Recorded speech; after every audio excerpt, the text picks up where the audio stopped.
OK, bonjour. Aujourd'hui, j'aimerais ça discuter de, quand on a une transaction immobilière, c'est qui paye le certificat de localisation? Est-ce que c'est l'acheteur ou c'est le vendeur?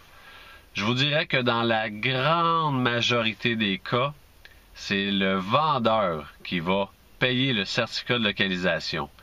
En fait, quand on vend sa maison, on s'engage à vendre sa maison avec un bon titre de propriété et on s'engage du fait même à aussi offrir un certificat de localisation qui reflète l'état de santé actuel de la maison. Donc, le certificat de localisation que vous fournissez aux acheteurs doit refléter l'état actuel de la propriété. Si vous avez acheté la maison il y a 10 ans, vous avez eu un nouveau certificat de localisation, puis l'année passée, vous avez installé une piscine, puis là, vous vendez votre maison, bien la piscine doit apparaître sur le certificat de localisation.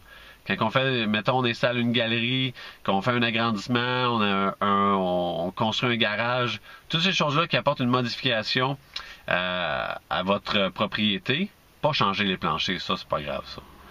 Mais quand il y a des modifications à l'état de santé de votre propriété, on doit fournir un nouveau certificat de localisation.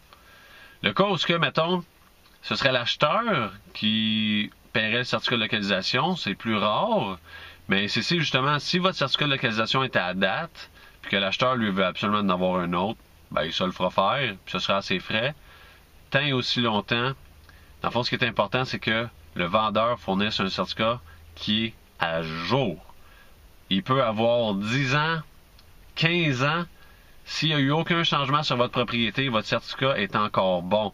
Mais ça, votre courtier, de toute façon, il va être en mesure de vous dire si votre certificat de localisation est à date.